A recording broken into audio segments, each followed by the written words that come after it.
서울전신하고 여러분 안녕하세요. 오늘 우리 9번째 강의 이어가겠습니다. 기도하겠습니다. 하나님 아버지 감사합니다. 우리 학우들과 더불어 오늘 나누는 시간, 특별히 오늘 불신자들에게 복음을 전하는 이 일을 위해서 우리의 마음을 모을 수 있도록 성령님 도와주시옵소서. 예수님의 이름으로 기도하옵나이다. 아멘. 바로 강의 진행하겠습니다. 오늘 우리가 나누게 될 주제 잘 아시죠? 불신자에게 다가가는 일입니다. 부제 죄인들의 친구들 이렇게 되어 있는데요. 예수님에게 붙었던 별명과 똑같은 이야기죠. 예수님께서도 이 땅에 계실 때 사람들에 의해서 죄인으로 분류되었던 사람들의 친구가 되어 주셨고, 또 그를 통해서 많은 사람들을 구원의 길로 인도하셨다는 거 우리가 기억하면서 오늘 내용을 함께 살피면 좋겠습니다. 오늘 그 저자가 질문하는 거 있죠. 영원한 복음으로 현대문화에 기꺼이 맞설 사람이 어디에 있는가. 이 질문 속에 중요한 게 있죠. 복음은 영원한 것, 바뀔 수 없는 것이다, 본질적인 것이다 라는 것이고, 우리가 살고 있는 이 삶의 자리, 현대 문화, 과거에도 그렇고 현재도 앞으로도 그렇지만 이 문화라고 하는 것이 결국 우리가 복음을 전하는 장이다라는 걸 염두에 두는데요. 복음에 반응하지 않는 두 그룹에 대해서 설명하고 있습니다. 첫 번째는 복음을 거부하기 위해 변명이나 반대하는 순간에 처해 있는 사람들. 주된 쟁점은 자유의지, 인간의 자유의지를 가지고 내가 복음을 받아들일 수도 있고 안 받아들일 수도 있는데 왜 강요하느냐, 이런 입장으로 우리가 복음을 전할 때 반응하는 사람들 있죠. 두 번째는 메시지를 명확히 소통한다는 의미에서 복음을 들어야 할 그룹인데요. 이들이 필요로 하는 건 정보죠. 제대로 된 정보, 정확한 정보. 그래서 사실 우리 기독교의 복음이 얼마나 중요한 논리를 갖고 있는지를 잘 전하는 거, 사실 이것이 중요한데 이 부분에서 엉거주춤하는 경우들이 있다는 걸 우리가 생각하지 않을 수 없습니다. 저자가 특별히 사도 바울의 예를 들어서 설명하고 있죠. 바울 당시에 우리가 그 당시에 크리스찬들이 가장 전하기 쉬웠던 대상이 있죠. 그들은 이제 명목상 그리스도인들이라고 하셨던 유대인들, 유대파 그리스도인들이 있었지 않습니까? 그들에게 다가가는 것은 사실은 좀 쉬운 일이었죠. 유대인들은 이미 성경에 대해서 알고 있었고 여호와 하나님에 대한 존재에 대해서도 알고 있었으니까요. 오늘날로 보면 이제 오늘날 명목상 그리스도인들 알 수 있는 그들에게 다가가는 것은 오히려 좀 쉬운 일이었죠. 어려운 일이 뭐였습니까? 근본적 비신자들인 이방인들에게 도달하는 거. 이건 참 어려운 일에 속하는 것이었죠. 그래서 이 사이에서 있는 사람들이 결국 이제 우리인데요.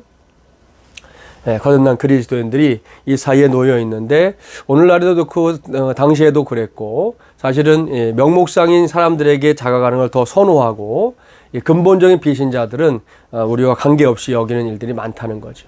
그러나 성경이 말씀하고 있는 바, 그리고 하나님의 뜻은 물론 명목상인 그리스도인들도 우리가 복음을 전하는 대상으로 삼아야 되겠지만, 근본적으로 비신자들인 이 사람들, 이들에게 다가가는 것이 정말 주님 원하시는 뜻이다라는 것을 전제하고요. 첫 번째로 반대를 제기하는 사람들 다루는 것에 대해서 한번 나눠보겠습니다.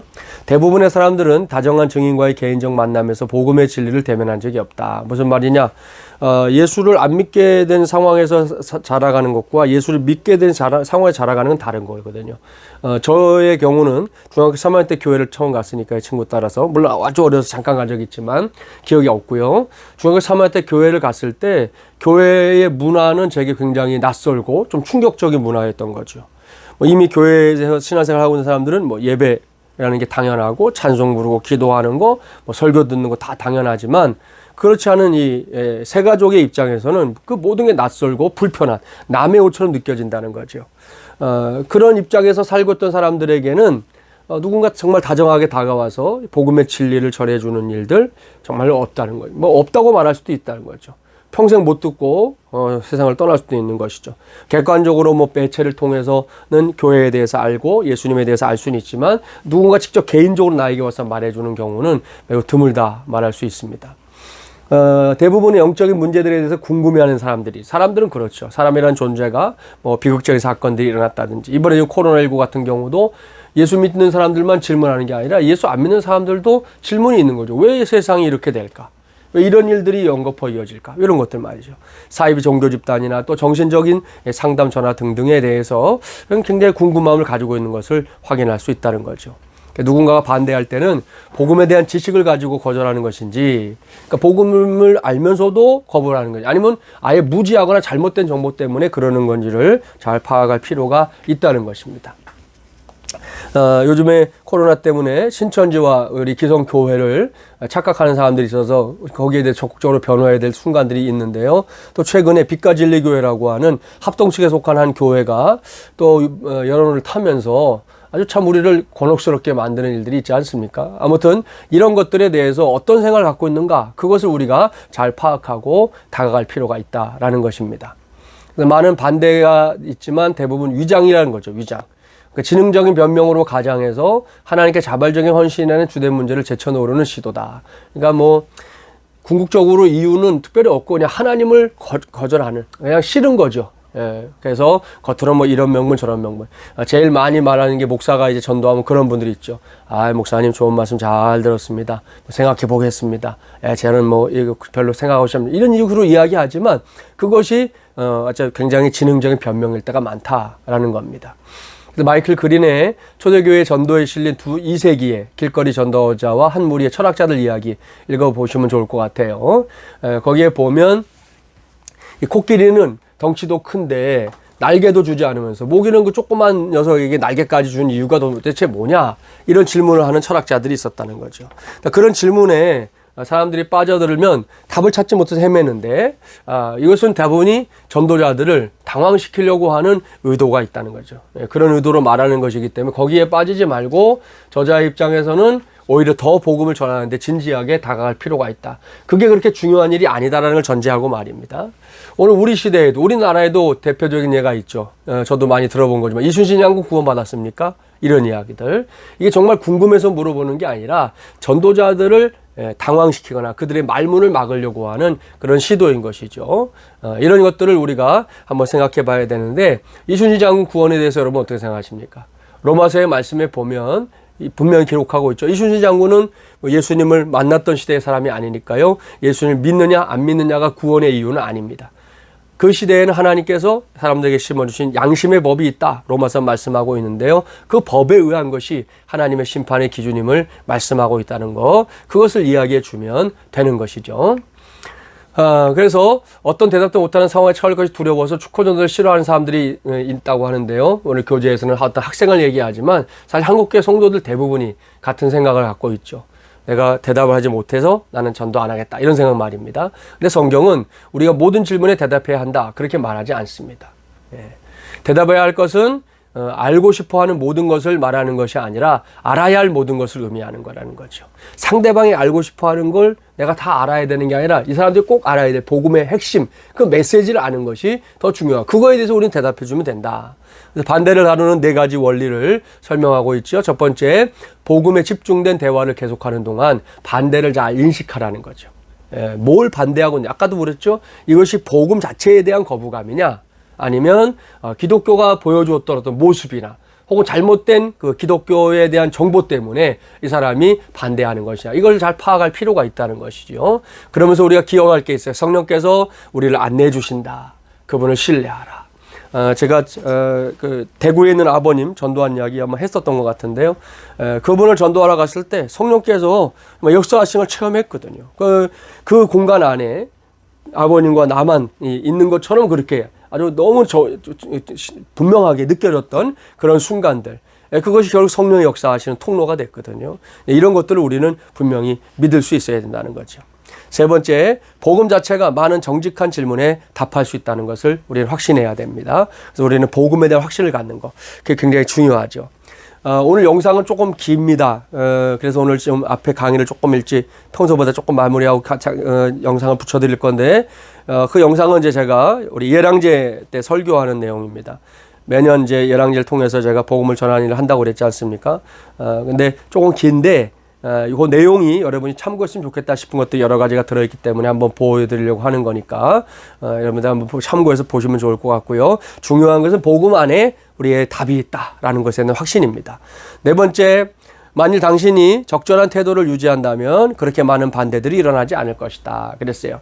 여러분, 이게 이야기가 벌써 시작됐다고 하는 거는 그 사람이 조금은 마음이 열려 있다는 거거든요. 그 열려진 마음을 갖고 대하기 때문에 뭐 극렬한 반대는 사실 일어나지 않는 경우가 더 많습니다. 저도 목사라는 걸 전제하고 만나서도 상대방들이 뭔가 뭐 불편한 걸 말할 때도 있지만, 그러나 그것이 뭐 굉장히 많은 내용이어가지고 쩔쩔매는 그런 일들은 일어나지 않는다는 거죠. 그걸 여러분이 염두에 두면 좋을 것 같아요. 그 다음에 복음에 타협하지 않고 감정적인 대립을 피하는 방법에 대해서 말하고 있는데요. 자, 첫 번째, 협상을 하되 논쟁하지 말라. 이게 되게 중요한 얘기죠. 여러분, 논쟁을 하는 것은 결국은 끊임없는 말싸움으로 될 가능성이 있습니다. 뭔가 이렇게 서로가 주거니 받거니, 그러니까 어떤 협상적인 태도는 갖추되 논쟁을 일삼게 되면 상대방도 주장할 게 있거든요. 그리고 기본적으로 이렇게 서로 대화를 할 때 사람들은 이렇게 지지 않으려고 하는 심리가 있습니다. 그렇기 때문에 내가 뭔가 이렇게 기울린다 생각하면 또 다른 것을 가지고 계속해서 이제 우리를 공격하게 되죠. 그러니까 이렇게 공격을 하다 보면 남는 것이 없게 됩니다. 그래서 모두에게 득이 되는 걸 생각하라 그랬는데, 토레이 신부님의 이야기가 나오고 있죠. 어떤 사람이 자기는 죄를 너무 많이 져서 구원받을 수 없다, 그렇게 말할 때 토레이 신부님이 디모데전서 1장 15절에 나오는 바울의 고백, 나는 죄인 중에 괴수다, 그것을 가지고 바울이 이런 사람이었음에도 불구하고 하나님이 구원하셨다라고 이야기했을 때 그 사람이 이제 마음의 문을 열었다 하는 내용을 교재가 쓰고 있습니다. 그런 것들, 그러니까 논쟁보다는 상대방의 생각을 좀 귀 기울여 주면서도 우리가 제시할 것들을 잘 제시하는 거 필요한 일이다 생각합니다.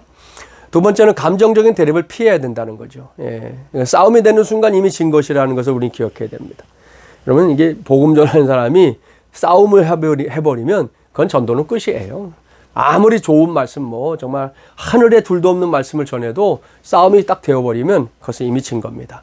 그렇기 때문에 이 감정적인 싸움, 대립은 꼭 피해야 되고요. 구원받지 못한 사람을 동등하게 받아들이는 게 필요합니다. 그러니까 우리가 구원받지 못한 사람보다 더 낫다, 우리가 더 우월한 의식을 갖거나 이런 것들은 바람직하지 못하죠. 단지 차이가 있다면 뭡니까? 우리가 먼저 예수를 믿었다는 거, 만났다는 거, 그거라는 거죠. 그런 마음으로 구원받지 못한 사람들에게 다가가야 된다 하는 겁니다. 자, 네 번째는 친절을 연습하라는 겁니다. 친절. 여러분, 친절에는 장사가 없습니다. 우리가 복음을 전할 때에도 매우 친절한 태도, 말투, 또 움직임, 이런 것들 하나하나, 소위 말하는 매너 있는 태도, 이런 것들이 없으면 우리가 복음을 전하는 일에 굉장히 쓰임받기 어렵죠. 그래서 뭐 평소에 좀 표정 연습하는 것도 중요하고요. 저희는 교회에서 이제 거울 보고 연습시키는 경우들도 있는데, 그런 게 필요합니다. 또 뭐 깔끔한 복장, 뭐 좋은 옷은 안 입어도 좋지만 깔끔한 복장으로 사람들 앞에 나서는 거, 이런 것들은 꼭 필요한 일이죠. 그 다음에 다섯 번째는 이제 당신의 동기를 점검하라 그랬습니다. 그러니까 우리 안에 사랑이 동기여야 된다는 거죠. 복음을 전하는데 내가 먼저 받은 하나님의 사랑, 이걸 전하고 싶은 마음이 전도의 동기가 돼야지, 뭐 전도를 통해서 뭔가 다른 것을 이루려고 하는 생각이 있다면 그 자체가 문제가 될 수 있다는 거죠. 그래서 사랑이 우리의 가이드가 되게 해야 된다 말하고 있습니다. 자, 이번에 이제 반대에 대해서, 반대를 다루는 기초적인 접근을 교재가 설명하고 있습니다. 첫 번째, 전환 기술을 사용하라 그랬습니다. 뭐 이런 거죠. 당신은 뭐 이것을 생각해 보셨을 겁니다.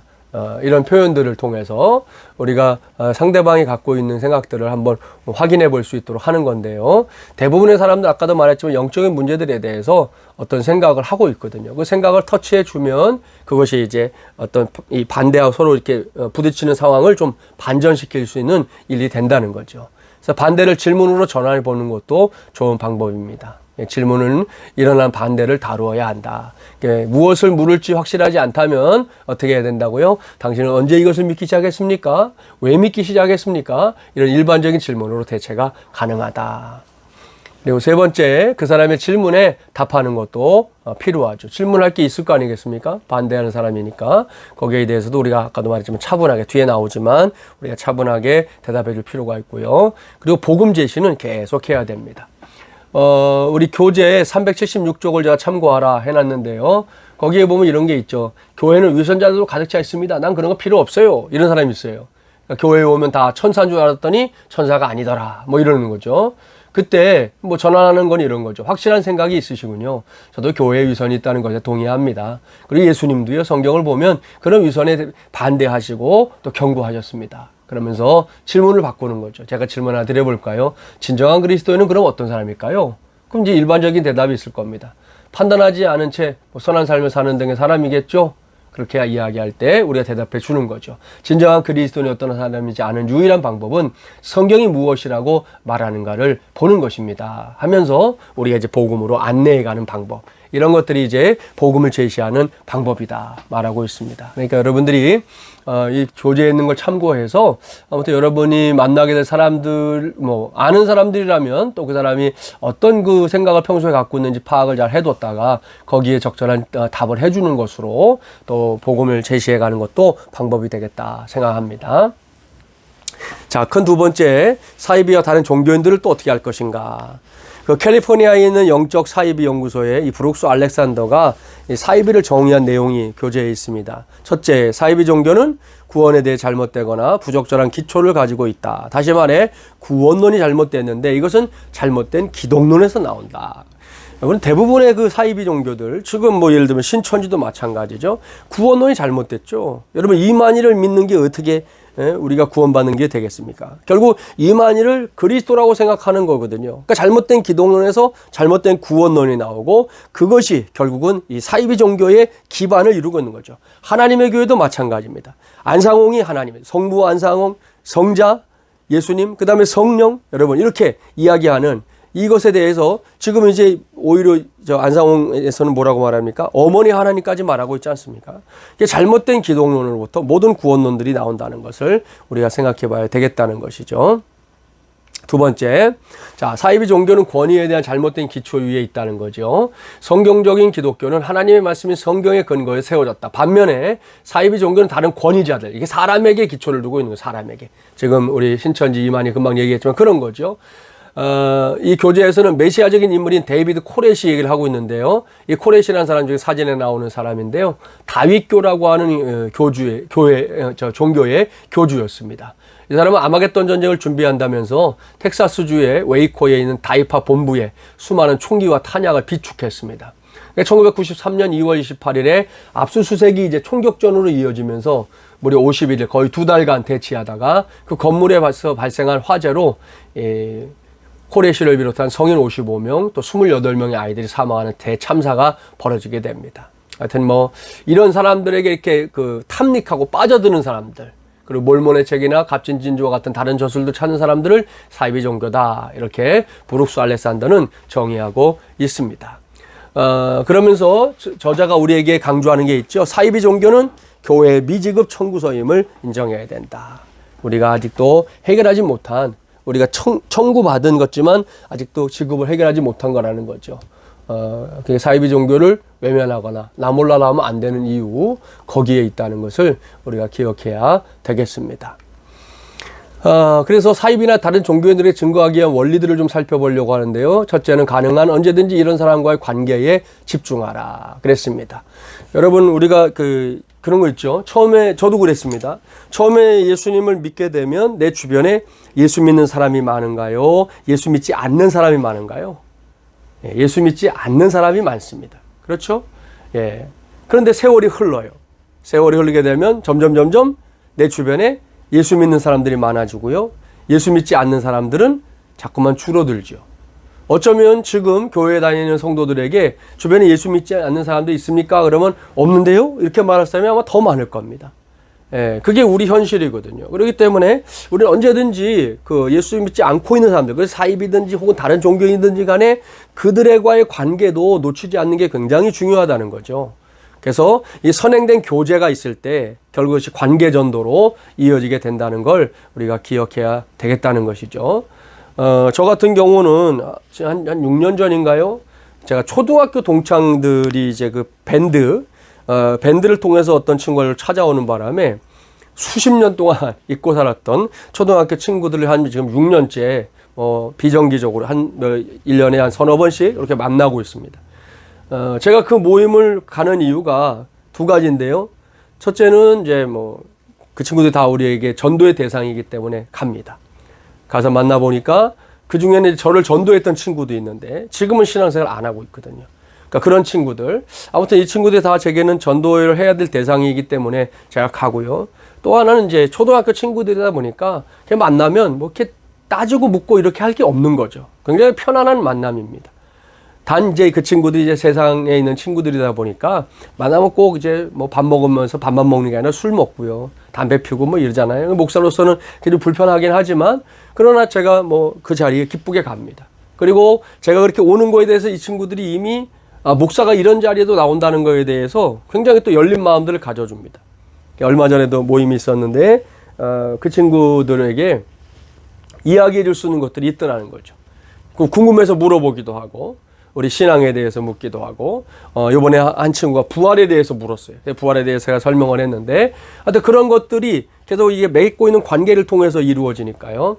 결국 이 관계를 끊지 않고 잘 이어가면서 그들 안에 내가 전해야 될 복음의 대상이 있다는 거 우리가 기억해야 된다는 것이죠. 아무튼 그 모임을 통해서 이제 한 1년 반 정도 됐는데요. 제 친구 하나가 전도가 돼서 지금 우리 교회 교인이 됐습니다. 아직 뭐 집사가 되거나 그러진 않았지만 지금 처음엔 저한테 격주로 교회 가도 되냐 그러더라고요. 그래서 제가 뭐라고 하겠어요. 그래도 된다. 뭐 격주로라도 나오면 어떠냐 그렇게 했는데 지금은 이제 매주 나오는 그런 성도가 됐죠. 그러니까 참 한 사람이든 두 사람이든 내가 연결해놓은 관계는 결국은 언젠가 그 사람에게 복음을 전할 수 있는 기회가 되어버린다는 것을 기억해야 되겠습니다. 그래서 제가 이렇게 이런 어떤 관계를 통해서 전도했던 게 생각하다가 준비하다가 제가 거두어둔 전리품이 생각났습니다. 한번 보여드릴게요. 자, 이게 이제 제게는 전리품인데요. 제가 지금까지 이제 목회하면서 전도하면서 불교 40년 정도 믿었던 분들 두 분을 전도했습니다. 한 분은 제가 주한장로교회에서 부목사 할 때 아시다시피 주한장로교회가 총동원 전도주일에 힘쓰는 교회 아닙니까? 그때 이제 며느되시는 집사님과 함께 그 시어머니를 전도했던 적이 있습니다. 아무튼 그분 참 계속해서 찾아가서 전도지를 드리고 말씀을 드리고 또 총동원 전도주일에 하여튼 나오게 만들고 하면서 이제 그분이 예수님을 믿게 돼 갔고요. 그때도 그랬고 이제 이 두 번째도 마찬가지지만 목사를 좀 오라고 그러는 거죠. 갔더니 자기 집 안에 이제 그동안 모셔뒀던 불교도 우리 기독교 많이 따라합니다. 뭐 우리 말씀 액자 같은 거, 뭐 그다음에 여러 가지 우리 십자가처럼 뭐 조형물들 이런 것들을 많이 갖고 계셨어요. 근데 그걸 저보고 다 가져가서 처리해 달라는 거죠. 그러니까 자기는 그걸 못 치운다 이거죠. 그걸 치우다가 재앙이 올 수도 있으니까. 목사는 와도 괜찮다 뭐 그런 거겠지만 아무튼 뭐 제가 알겠습니다. 다 모았죠. 저를 안방으로 데리고 들어가시더라고. 안방에 가서 저 이불체 밑에 좀 손을 집어넣어 보라고. 거기다 제가 집어넣어 봤더니 거기서 분홍색 보자기에 쌓여진 뭐 나오더라고요. 보니까 그게 부적이었는데 그 당시 그게 400만 원짜리라고 그랬습니다. 근데 그것까지 갔다가 제가 주한장로교가 지금은 이제 주한대학원대학교가 세워진 그곳에 당시에 주차장에 있었는데 거기에 드럼통에다가 불을 지펴놓고 그거 다 집어넣어 태웠습니다. 근데 제가 이제 그 후에 뭐 고구마 전도왕, 아줌마 전도왕 이런 분들 이제 이야기 책으로 보다 보니까 그 고구마 전도왕 때는 김기동 그분이 자기는 그 전리품을 교회에다가 이렇게 해놓는다고 그러더라고요. 뭐 무당을 전도한다든지, 뭐 불교단 전도하든지 그러면 그래서 이제 과천교회는 그걸 전시해 놓는 데가 있다 그래서 그 뒤로 제가 그 다음 기회에 왔을 때 이 두 번째 분은 제가 마찬가지로 제 제자의 어머니인데 제가 청년부 때 가르쳤던 제자의 어머니신데 아마 처음에 교회 갔을 때는 제가 처음에 그분 집에 이 아이가 너무 엄마를 전도하고 싶어 하니까 제가 한번 찾아간 적이 있는데 진짜 얼마나 무서운 눈으로 목사를 쳐다보던지 네가 여기 왜 왔냐 뭐 이런 표정 있지 않습니까? 그렇게 저를 쳐다봤던 분인데 그 뒤로도 계속해서 그분의 마음을 두드리고 그분이 또 뭐 특별히 하시는 일이 있었는데 그 일하러 어디 외국에 가시면 제가 일부러 찾아가기도 하고 병원에 입원했다는 또 찾아가기도 하고 계속 관계를 만들었죠. 만들어가지고 이제 눈에서 도끼는 빠졌는데요. 그래도 뭐 복음을 전하는 건 굉장히 강력하게 거부했습니다. 그러다가 이제는 벌써 한 10년 전 됐네요. 10년 전쯤에 이번에 이제 뭐 좀 수술 받는 일이 있었는데 그걸 계기로 예수님을 영접하게 됐습니다. 그리고 나서 이제 저를 또 불러서 예배 드려달라 찾아갔더니 예배 드린 다음에 저렇게 이제 뭐 여러 가지 불교에서 자기가 쓰던 물품들을 다 내어놓으시면서 이건 자기가 처리 못하니까 목사님 좀 처리해 주세요. 그런 거예요. 그래서 제가 일부는 처리하고 일부는 좀 전리품으로 남겨야 되겠다. 그래서 이걸 제가 담아서 제 목양실에 지금 두고 있는 건데 오늘 여러분 보여드리려고 오랜만에 꺼내서 사진을 한 장 찍었습니다. 이런 것들이 왜 가능한 것은 평소에 이제 선행된 교제를 통해서 이분이 불교도 신자라고 그래서 나 몰라라 했다면 이런 기회가 없는 것이죠. 그렇게 하지 않고 이분과의 관계를 이어나가다가 결국은 기회가 됐을 때 복음을 전하는 거 우리에게 필요한 일이라는 말씀입니다. 그 다음에 당신의 신앙과 그들의 신앙을 잘 파악해라 했는데요. 뭐 교재에서 다른 거 쓰고 있지만 우리 의식이 필요하니까요. 총회에서 운영하고 있는 사이비 이단 문제상담소나 현대종교를 활용하면 여러분이 궁금한 이단에 대한 자료들이나 내용들을 확인할 수 있습니다. 저는 신학교 다닐 때 특별히 이단에 관심이 많았습니다. 그래서 그 당시에 이단 공부를 굉장히 열심히 했는데요. 아직 우리 신학생들이 해줘야 됩니다. 왜냐하면 여러분이 가서 만나게 될 교인들이 이 부분에서 문제를 갖고 있는 경우들이 많이 있거든요. 그러니까 여러분들 좀 공부를 하셔가지고 이단이나 사이비에 대해서 좀 잘 알아두는 거. 우리가 지금 최근에 문제된 신천지나 하나님의 교회는 모르면 안 됩니다, 여러분. 뭐 또 통일교도 지금 또 여러 가지 분화하는 일이 생기고 있고요. 계속해서 이 땅에 참 이단들이 문제들이 심각한데 미국도 뭐 말할 거 없거든요. 이 교재 읽어보셨겠지만 미국도 정말 모든 사이비 이단의 그냥 온상입니다, 온상. 이런 곳에서 우리가 우리의 신앙과 그들의 신앙을 잘 파악해 두는 건 굉장히 중요한 일이죠. 왜냐하면 그래야 그들과 대화가 통할 수 있으니까요. 세 번째, 다른 사람의 신앙을 공격하는 방식으로 시작하지는 말라는 거죠.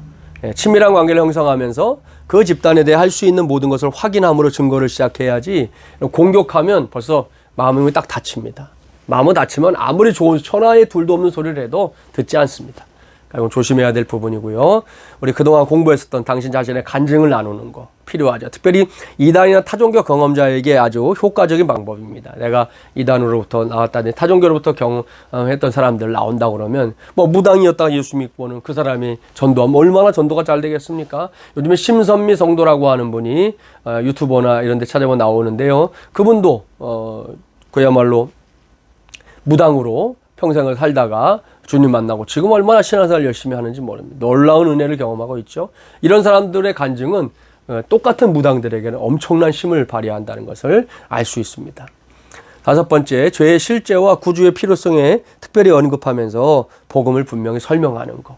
우리가 죄의 문제로부터 자유할 사람 아무도 없습니다. 목사님 저도 마찬가지고 여러분도 마찬가지고 이 죄의 실제는 나는 이 죄로부터 건질 누군가가 필요하잖아요. 그분이 바로 예수님이시다. 그것을 우리가 반드시 전해야 된다라는 것입니다. 바울의 예를 좀 설명하면 바울이 아덴으로 내려갔을 때 일을 교재가 설명하고 있는데 사실 바울의 전도여행 전체를 놓고 보면 바울의 아덴에서의 전도는 사실 실패입니다. 그 전까지만 해도 바울이 그 전과 후가 딱 나눠지는데요. 그 전에도 후에도 바울이 가는 곳마다 어느 도시든지 들어가서 복음을 전하면 많은 사람들이 예수님을 영접했습니다. 그리고 교회가 세워졌죠, 반드시. 그게 이제 바울 전도여행의 특징인데 아덴은 그렇진 않았습니다. 아덴은 좀 실패에 속하는데요.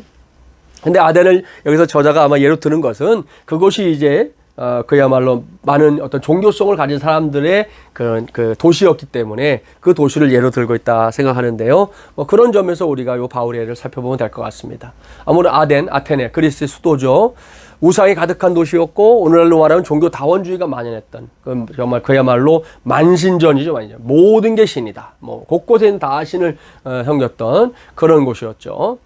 그곳에 유대인과 이방인의 회당이 있었고 또 장터에서 바울이 이제 논리적으로 변론했던 증거들을 사도행전 17장이 기록하고 있는데요. 그러다가 이제 바울이 전하고 다니는 내용들을 이제 여기저기서 들었던 사람들이 이제 아레오바고에서 말할 기회를 이제 주게 되죠.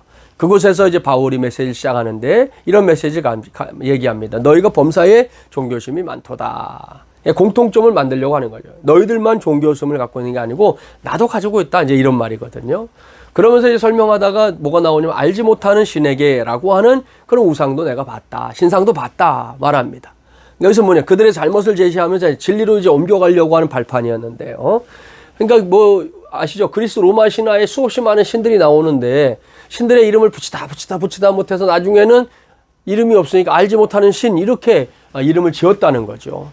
그것이 얼마나 잘못된 것인가 하는 것을 지적하면서 바울이 이제 진리의 복음을 전하려고 했던 것인데 제가 이걸 보다 보니까 생각난 게 있는데 몇 해 전에 그 PD수첩인가요? 어디 나왔던 겁니다. 우리 한국에도 한국 정교라고 하는 그런 사이비 종교 집단이 있습니다. 이 사람들은 뭐 우리 전통 무예를 전수한다 하는 명분으로 하고 있는데 이 사람들이 믿는 신의 이름이 그때 방송에 나온 겁니다. 그 사람의 어떤 신을 믿느냐 그랬더니 세스팔다스 신을 믿는다는 거예요. 여러분 세스팔다스 신이 뭘까요? 무슨 신인지 알겠습니까? 제가 이걸 듣고 참 기가 막혀 잊혀지지도 않습니다. 세상을 스스로 팔팔하게 다스리는 신.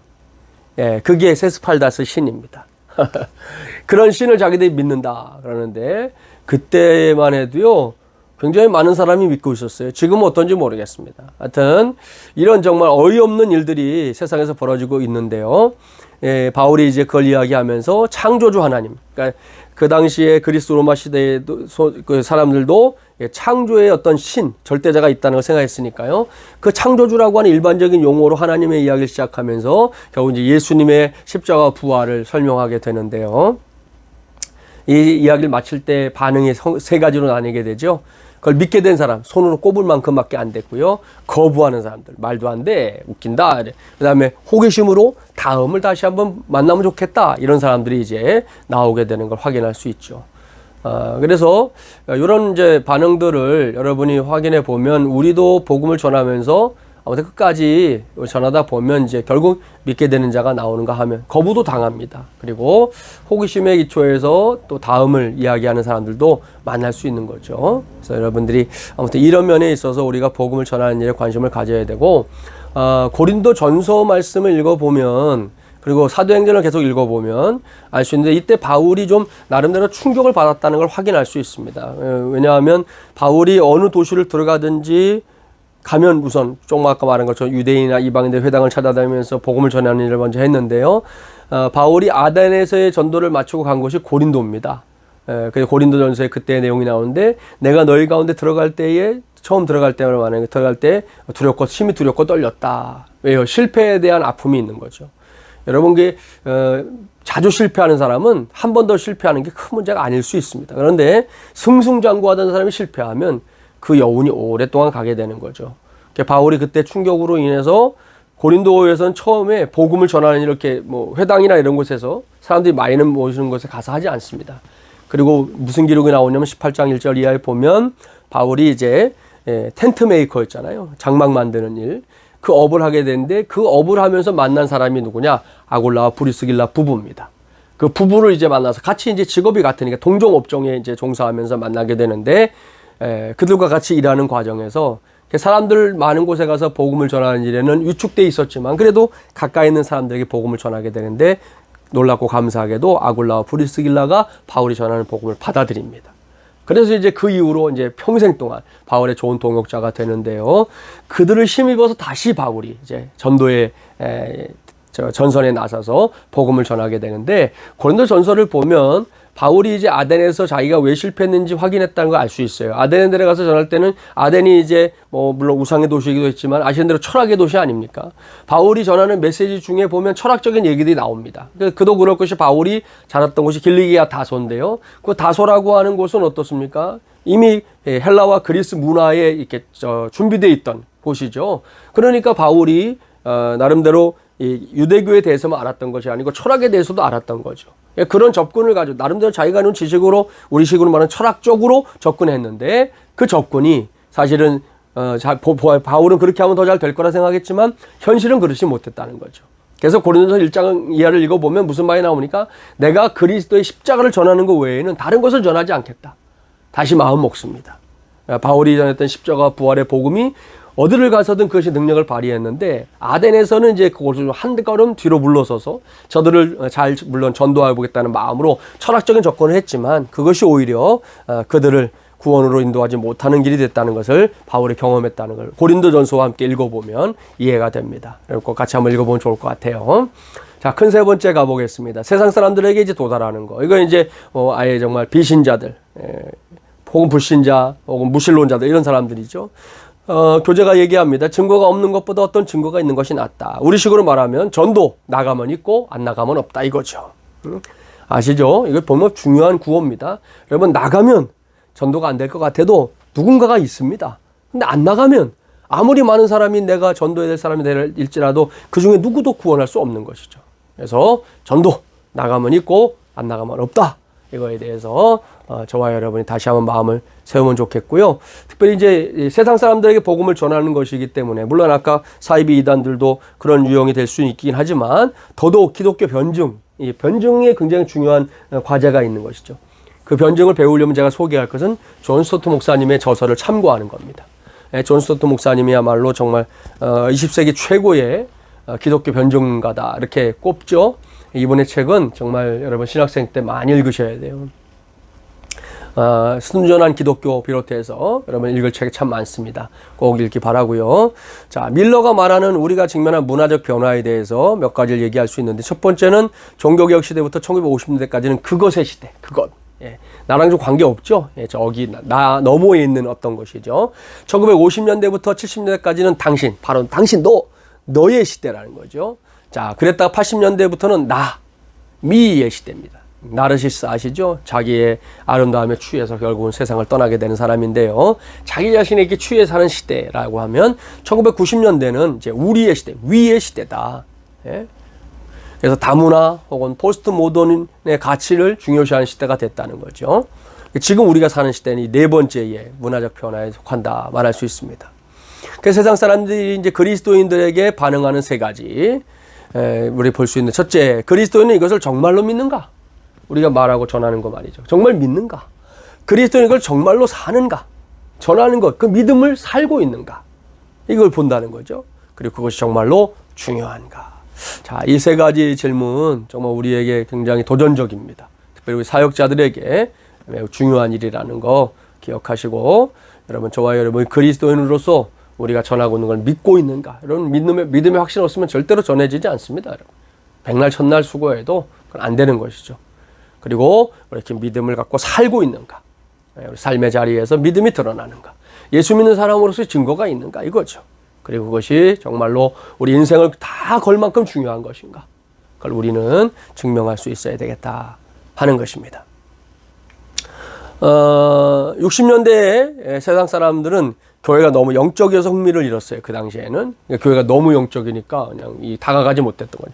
하지만 이제 오늘날은 또 교회가 너무 세속화돼서 또 사람들이 교회에 나오지 않는 그런 상황이 되고 있다는 것이죠. 신앙생활 하지 않는 참 아이러니한 시대를 우리가 지금 살고 있다 생각합니다. 지금 이제 코로나19가 우리 크리스찬들에게 굉장히 위기로 작용하고 있는데요. 위기라고 하는 건 위기라는 건 위험과 기회가 함께 있는 것이죠. 위험과 기회가 함께 있는 그래서 위기인데 우리가 지금의 이 위기를 위험의 상황으로 만들어가면 안 되고요. 지금의 상황을 기회로 만들어야 되는데 그것이 우리가 복음을 전하는 것에 있어서도 마찬가지라는 거죠. 예수 믿지 않는 사람들에게도 저들에게도 뭔가 궁금한 것들이 계속 생겨지고 있는 거거든요. 그들에게 우리가 어떻게 복음을 제시할 건가 하는 것이 매우 중요한 시대가 됐다. 여러분들에게 말할 수 있을 것 같습니다. 그래서 변화하는 문화와 관련된 이제 헌터의 주장을 좀 보려고 하는데 첫째, 이해할 수 없는 찬송가, 인쇄된 게시물, 관련 광고 같은 것들은 버려져야 한다. 이렇게 얘기했는데, 다 찬성하지는 않습니다. 저 개인적으로는. 찬송가가 사실은 또 이 CCM과는 또 다른 그 감동이 있는 건데, 이렇게 이야기하는 것이, 꼭 바람직하지 않는데 교재가 이야기하고 설명하는 거고요. 그러나 설교나 노래, 찬양이겠죠. 기도, 헌금과 같은 것들은 이제 우리가 유지해야 될 것들이고, 아무리 문화가 변화해도요. 세 번째, 예배 유형과 예배 순서 같은 건 다시 꾸려져야 한다. 근데 이 부분에서 이제 우리 한국교회도 지금 반성하고 있는 게 있는데요. 아시는 대로, 열린 예배. 원래 열린 예배는 이제 구도자 예배였죠. 그 열린 예배 원조라고 하는 게 이제 세들백 교회라고 할 수 있는데요. 미국의 세들백 교회가 저도 이제 거기에 세들백 교회나 혹은 그다음에 어디죠?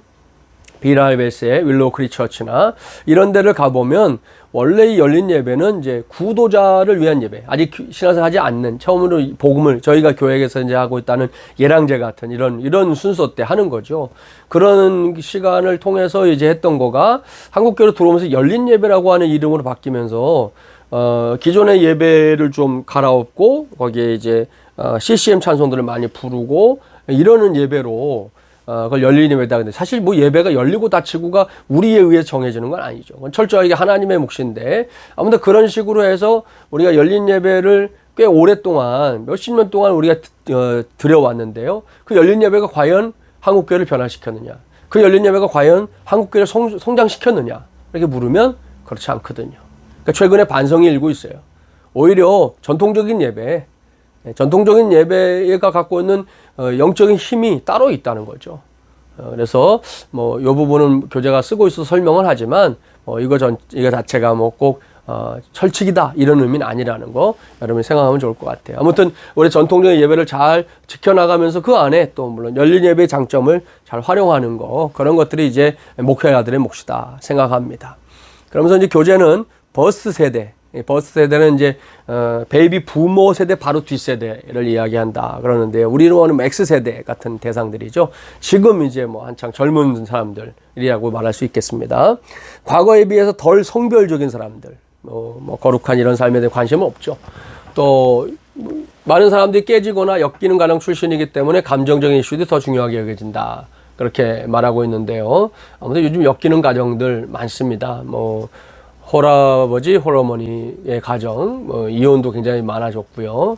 아무튼 그런 어떤 결혼이라는 것도 자체를 굉장히 절대로 여기지도 않고, 요즘은 또 뭐 결혼 안 하려고 하는 사람도 많고, 결혼하더라도 자녀를 출산 안 하려고 하는 사람들도 많고, 예전과는 굉장히 많이 달라진 시대를 우리가 살고 있는 거 분명하죠. 이러한 시대 이제 포스트 모더니즘 시대라고도 하는데, 4가지 가설을 설명합니다. 첫째, 감정과 관계가 논리와 이성보다 더 중요하다. 이렇게 여긴다는 거죠. 그래서 옛날에는 뭐 논리와 이성이 되게 중요하죠. 정말 머리가 바짝바짝한 사람, 스마트한 사람들을 좋아했지만 요즘은 감정적인 사람들을 굉장히 선호하는 그런 시대가 됐습니다. 그래서 이제 미신 있죠, 미신. 논리와 이성의 시대에는 미신은 아주 가치 없는 것으로 여겨졌지만 오늘날은 그렇지 않다는 거죠. 지금 유럽에도 가면 요즘에 뭐 코로나 때문에 이제 그것도 좀 줄어들었겠지만 그 프랑스 같은 데 중심가에 이 동양의 그 점성술사들이 그렇게 많이 있다는 거죠. 그런 것들을 이제 서양 사람들이 선호하기 시작했다는 거예요. 예전에 이 기독교 국가였던 곳에서 그런 일들이 일어나고 있다니까 참 기가 막힌데요. 아무튼 그런 일들이 지금 많이 벌어지고 있는 게 지금 포스트 모더니즘의 시대다. 비관주의 얘기하고 있습니다. 오직 생존하는 것만 원하는 거죠. 그냥 다른 거 없어요. 그냥 내가 살아남는 거 거기에만 관심을 두고 사람들이 살아간다는 것이죠. 그리고 전체론 총체주의 공동체가 또 하나의 특징인데요. 뭐 공동체라고 하니까 이것이 되게 좋은 것처럼 우리 여겨져요. 개인주의가 아니라 공동체주의 뭐 이런 거라기보다는 아무튼 이게 무리져서 뭔가를 하려고 하는 거 그런 현상들을 말하는 겁니다. 그러니까 어떤 이슈에 대해서 사람들이 모여가는 것들 있죠. 뭐 감정적으로 통하기만 하면 그냥 하나가 돼버리는 거. 우리 시대에 나타난 현상 중에 하나죠. 마지막에 제일 중요합니다. 우리에게는 진리는 상대적이다 이렇게 말하는 거. 절대적인 진리가 없는 거죠. 그러니까 여러분 여기에서 종교다원주의에 싹이 나는 겁니다. 그렇죠? 여러분 종교다원주의가 뭐예요? 지난번 설명드렸지만 우리가 믿는 예수님만이 구세주다. 이건 인정 안 하는 거죠. 그건 절대적인 진리니까. 그러니까 진리는 상대적이다라고 여기기 때문에 여러 가지 가능성들을 다 열고 다 받아들이고 하자는 거죠. 지금 우리가 이제 앞으로 동성애 문제나 이런 것도 굉장히 문제가 될 수 있는데 그런 이슈들에 대해서도 다 열려 있는 거죠. 그러니까 참 우리가 더 많은 것을 준비해야 될 시대가 됐다. 뭐 그렇게 말씀드릴 수 있을 것 같아요. 그래서 포드가 말하는 X세대에게 다가가는 3가지 접근법 설명하고 가겠습니다. 첫 번째는 구체적인 변증이 필요하다. 구체화된 논쟁. 그러니까 하나님을 위해서 정말 살아있고 숨쉬는 논쟁. 죽은 논쟁은 이제 의미가 없어요. 아주 세부적인 것, 마음에 와닿을 수 있는 것.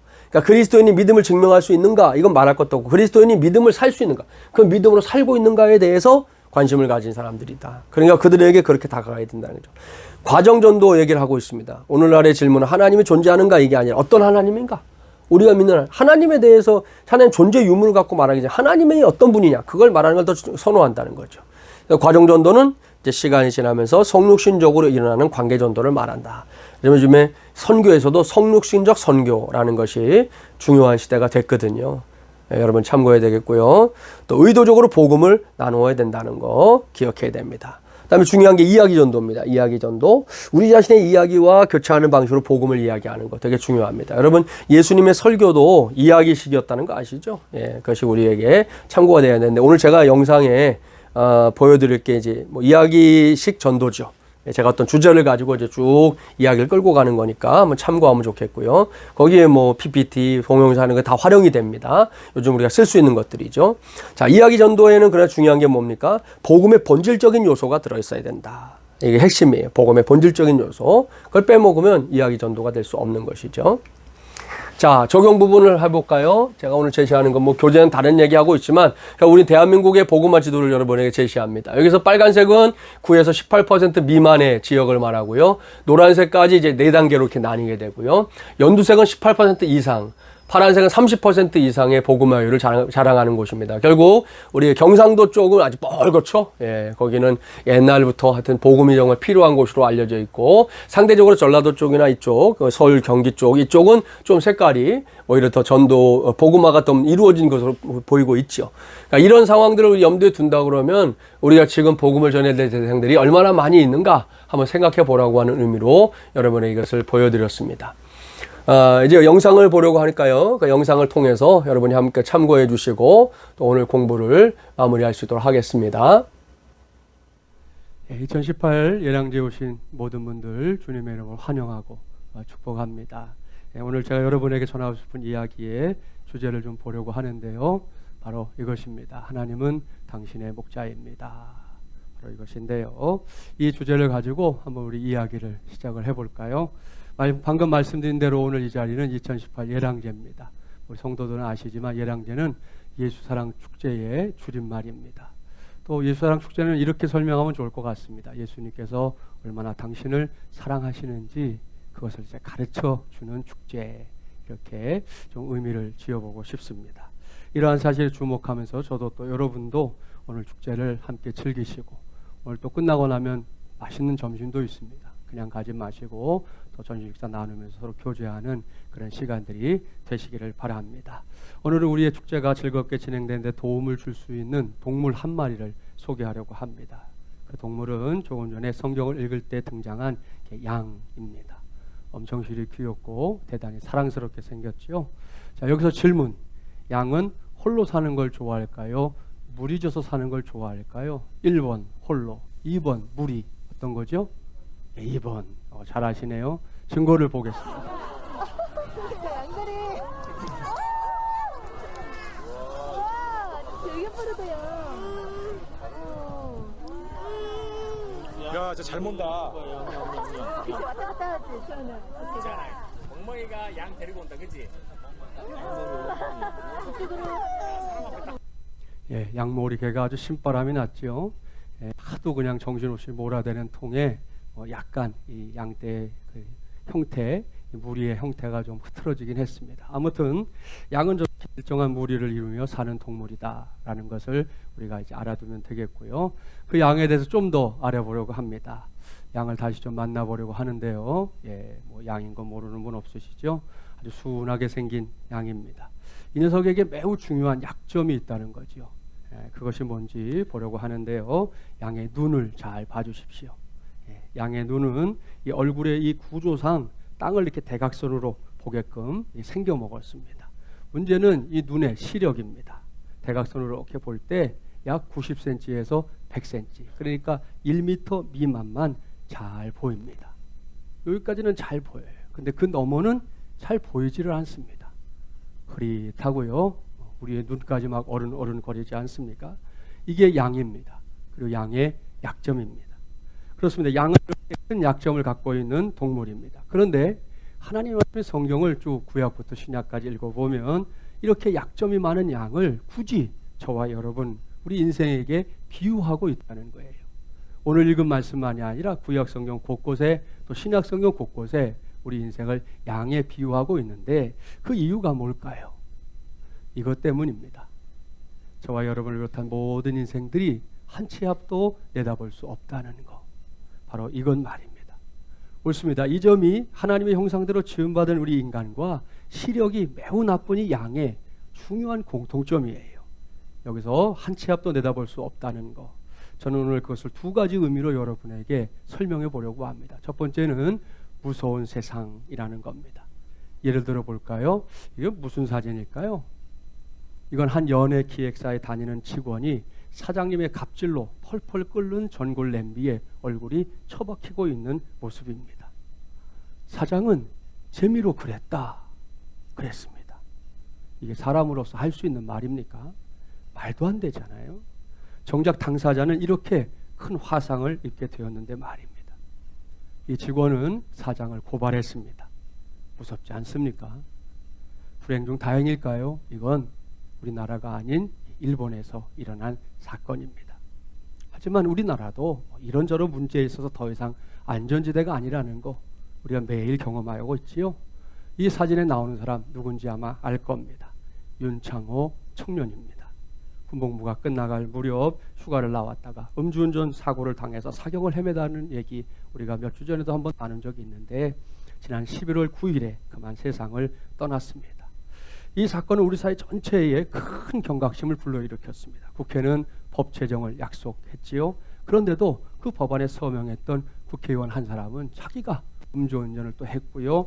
바로 이틀 전입니다. 어제 그제 23일 금요일에는 음주운전을 했다가 적발돼서 청와대를 떠나게 된 비서관도 있습니다. 정말이지 다들 제정신들이 아닌데요. 이런 세상에 저와 여러분이 살고 있으니 생각해 보십시오. 언제 어디서 또 어떤 일 당할지 몰라 너나 할 것 없이 무서워할 수밖에 없는 세상살이가 되어버리고 말았습니다. 그래도 이전과 관련해서 좀 속쓰리긴 했는데 속 시원한 일, 요즘 사람들이 그런 일을 사이다 같다, 사이다 발언이다 이런 말 사용하는 거 들어보셨죠? 그런 일 한 가지가 있었습니다. 이게 뭘까요? 지난 18일에 결혼한 지 한 달도 안 된 새댁이 남편이 술만 마시면 자꾸 운전대를 잡는다는 사연과 함께 남편을 경찰서에 신고했다 하는 기사에 올라온 사진입니다. 아내의 신고에 경찰서에서 출동에 관한 단문자를 저렇게 보내준 걸 캡처해 뒀던 겁니다. 이 남편은 술에 취한 채 무려 90km 이상 장거리를 차를 몰고 돌아온 적도 있었다는 거예요. 더는 참지 못할 것 같아 신고했다고 말한 아내는 사고 나면 남의 가족 인생 다 망치고 나까지 과부 만들려고 작정했냐 난리를 쳤는데도 이 남편, 이 새신랑인데 정신을 못 차리고 있어서 어쩔 수 없이 신고했다 그랬습니다. 이 새댁의 용기에 정말 박수를 보내는 바입니다. 이게 끝이 아닙니다. 지금도 이 땅에는 아동폭력, 가정폭력, 또 노인학대, 심지어 데이트폭력 요즘 매우 심각하지요. 이런 일들이 끊임없이 이어지고 있습니다. 즐거운 세상입니까? 무서운 세상입니까? 네, 무서운 세상입니다. 한 치 앞도 내다볼 수 없다는 말의 두 번째 의미, 그것은 우리가 살고 있는 세상이 먹먹한 세상이라는 거예요. 이번에도 외국의 사례를 먼저 하나 꼽아보겠습니다. 이 친구는 올해로 5살 된 영국의 찰리 프록토라는 아이입니다. 찰리는 2016년, 작년 재작년이죠. 희귀병인 간 모세포종 판정을 받았습니다. 이 소아 어린아이의 간에 악성 종양이 생기는 이 병은 예후가 아주 좋지 않은 그런 병이라고 그래요. 이 병을 치료할 수 있는 유일한 방법, 미국에 가서 간 이식을 받는 길 뿐이었습니다. 문제는 수술을 위해서 85만 5,580파운드가 필요했는데 우리 돈으로 환산하면 12억 5천만 원. 어마어마한 거액이잖아요. 엄마 엠버는 이를 위해 적극적으로 모금에 나섰습니다. 자기들 버는 것 갖고는 어림이 없으니까 말입니다. 또 많은 사람들이 사연을 알고 힘을 보태줬어요. 그 와중에 찰리는 또 암과 치열하게 싸웠습니다. 그런데도 아직 절반이 모자란 상황, 그러니까 6억 정도를 모은 거예요. 그 절반이 모자란 상황에 찰리가 지난 11월 10일에 세상을 떠났습니다. 그날 엄마 품속에서 한마디를 남겼다고 그래요. 엄마, 정말 미안해. 이것이 이 아이의 마지막 말이었습니다. 이 말을 남기고 찰리는 엄마의 품속에서 세상을 떠났습니다. 다음은 엄마가 이 페이스북에 올린 부고입니다. 어젯밤 11시 14분 내 가장 친한 친구, 나의 세계 찰리가 마지막 숨을 거뒀습니다. 찰리는 나와 아빠의 품속에서 평화롭게 영원히 잠들었습니다. 우리의 가슴은 찢어지고 있습니다. 믿기지 않을 정도로 멋진 아이를 잃었습니다. 그런 부고였습니다. 참 가슴이 먹먹해지는 사연이지요. 자, 이 사람들 아십니까? 우리나라에서 유일하게 소아조로증이라는 희귀병을 앓고 있는 이 홍원기 군, 또 그 아버지인 홍성원 목사님입니다. 바로 얼마 전에 홍 목사님의 사연을 제가 좀 알게 됐는데요. 이 원기가 5살 되던 때, 그때는 목사님도 아니고 전도사님 시절에 이 병을 알게 됐다는 거예요. 목사님은 병원에서 그 소식을 듣고 나서 무엇보다 하나님을 원망했다는 거죠. 어떻게 우리의 집에, 내가 하나님의 종으로 살아가려고 하는 우리 집에 이런 일이 있을 수 있느냐고. 우리 전국을 뒤져도 이 아이 하나거든요. 어떻게 그런 일이 우리 집에 있느냐고 하나님을 원망하고 또 자신에게 뭔가 잘못이 있는 것 같다 스스로를 탓하느라 정신 나간 삶을 살았다는 거예요. 그런데 목사님은 거기서 무너지지 않았습니다. 얼마 살지 못한다던 원기를 13살인 지금까지 잘 길러냈어요. 비록 신체 나이는 80대에 이르고 있지만 말입니다. 저 아이의 몸이 지금 80대인 거예요. 모든 신체의 징후들이. 그뿐이 아닙니다. 전 세계, 저도 이 목사님한테 통해서 알았는데 이 병을 앓고 있는 아이들이 123명이래요. 이 아이들 모두의 아버지가 되기 위해서 지금도 이 목사님이 발로 열심히 뛰고 있는 중입니다. 이분들은 50여 년 전에 오빠 지인의 소개로 부부의 연을 맺은 정선심 씨, 김용훈 씨입니다. 슬하에 두 아들을 낳고 전라남도 고흥군에서 가난하지만 열심히 살았습니다. 그런데 이 작은 아들이 산재로 오른팔을 잃고 나서 가정의 불행이 시작됐습니다. 작은 자부가 그 삶의 상황을 견디지 못하고 아이들을 버려두고 도망쳐 버렸어요. 이 아들은 자기 신세 타락하며 술독에 빠져 지냈습니다. 그러다가 지난 2011년 8월에 큰 아들이 먼저 자살, 11월에 둘째 아들은 술 관련 지병으로 세상을 떠나고 말았습니다. 지금은 손주들을 위해서 두 어르신이 저렇게 폐지를 모아가며 그것으로 손주들을 키워가며 살고 있으니 참으로 안타까운 일 아니겠습니까? 한 가지만 더 살펴볼까요? 엄마, 내가 커서 집을 살 수 있을까? 이것은 경기도에 사는 워킹맘 A씨가 고등학교 1학년 딸에게 받은 질문이랍니다. 딸은 매우 진지했다 그래요. 왜 그런 걸 묻니? 하고 엄마가 물으니까 애가 하는 말, 우리 반 애들이 요즘 그런 얘기만 해요. 그러더라는 거죠. 경기도 평택의 중학교 교사인 한모 씨는 최근 1학년 남학생 중1입니다. 남학생과 상담하다가 당황스러운 일을 겪었습니다. 아이가 상담하는 도중 갑자기 눈물보를 터뜨린 거예요. 이유가 기가 막힙니다. 내가 장차 좋은 회사에 취직해 잘 살 수 있을까? 이런 생각이 계속해서 들어서 너무 마음이 괴롭다는 거예요. 그뿐이 아닙니다. 친구는 엄마 아빠가 물려줄 재산이 없다는 게 원망스러워요. 그랬습니다. 이 모든 아이들의 반응 어떻게 생각하세요? 요맘때 아이들은 어때야 됩니까? 그래서 밖에 나가서 열심히 뛰놀고 자기들 꿈이 있으면 꿈도 좀 그려보고 뭐 이런 꿈이었다 저런 꿈이었다 좀 갈아타보기도 하고 뭐 그러면서 생기발랄하게 살아야 할 때잖아요. 근데 지금 이 땅에 우리 아이들이 이런 고민을 하느라 하루하루를 힘겹게 거기서 눈물 지며 살고 있다고 하니 부모된 우리로서도 그렇고 이 시대를 어른으로 살아가고 있는 저와 여러분의 가슴에서 먹먹함이 느껴지는 거 정말 피할 수 없는 것 같습니다. 탄식하게 되지요. 이 세상에 도대체 어떻게 되려고 이러나, 우리 아이들이 살아갈 세상은 도대체 어떤 세상이 될 건가 고민하지 않을 수 없습니다. 여기까지 살펴봤던 걸 전제하고 다시 좀 양에게로 돌아가려고 그래요. 다른 양 아니죠? 네, 아까 그 양이에요. 여전히 순한 모습인데요. 이 녀석의 중요한 약점 다시금 떠올려 주세요. 문제는 시력이다 그랬습니다. 대각선을 볼 때 90cm에서 100cm, 1m 미만만 잘 보인다고요. 그 나머지는 희미해요. 흐릿해요. 어른 거려요. 잘 알 수가 없게 보인다는 거죠. 이게 양이 가진 제일 큰 문제다 그랬습니다. 여기서 우리는 중요한 결론을 하나 내려야 됩니다. 그것은 양의 눈이 저렇게 생겼기 때문에, 저렇게 나쁘기 때문에 이런 양에게 꼭 필요한 존재, 반드시 있어야 할 존재가 있다는 사실입니다. 그것은 바로 목자입니다. 시력이 나쁜 이 녀석들을 잘못된 길로 가지 않도록, 좋은 길로 갈 수 있도록, 안전한 곳에 갈 수 있도록 데리고 다니는 역할을 하는 목자가 꼭 필요하다는 말씀입니다. 오늘 설교 전에 읽었던 하나님의 말씀이 그러한 사실을 있는 그대로 기록하고 있지요. 우리 함께 읽어볼까요? 여호와는 나의 목자시니 내게 부족함이 없으리로다. 그가 나를 푸른 풀밭에 누이시며 쉴만한 물가로 인도하시는도다. 아멘. 여기에 양에게 목자가 필요한 이유가 정확하게 언급되어 있습니다. 양은 목자가 있을 때에만 부족함이 없기 때문입니다. 바꿔 말하면 양에게 목자가 없다면 그건 무조건 부족한 게 된다는 거예요. 그것도 조금 부족한 정도요? 아니요. 목자가 없다면 매우 많이 부족할 수밖에 없다는 거. 아니, 아무것도 할 수 없다는 거. 그게 양의 정체성입니다. 그렇기 때문에 목자가 그러한 양을 위해주기 위해서 어떻게 뭘 하는지 아십니까? 우리 아까는 2절까지만 읽었는데요. 읽지 않은 4절 말씀을 같이 한번 읽어보겠습니다. 내가 사망의 음침한 골짜기로 다닐지라도 해를 두려워하지 않을 것은 주께서 나와 함께 하심이라. 주의 지팡이와 막대기가 나를 안위하시나이다. 아멘. 여기에 빨간 글씨로 표기된 것에 주목하십시오. 주의 지팡이와 막대기 그랬습니다. 그게 뭘 말하는 건지 좀 더 설명을 하려고 합니다. 다시금 유명한 성화 한 장 보여드리는데, 이 그림이 이제 목자와 양으로 표현된 그림인데요. 이 그림에 미처 표현되지 못한 걸 덧붙여 봅니다. 자, 먼저는 지팡이입니다. 우리 어제 눈 오고 그래서 우산 쓰고 다니는 분들도 계실 텐데, 우산 끝 손잡이처럼 이렇게 둥그렇게 생긴 그것이 지팡이인데요. 이 지팡이의 용도가 뭐냐?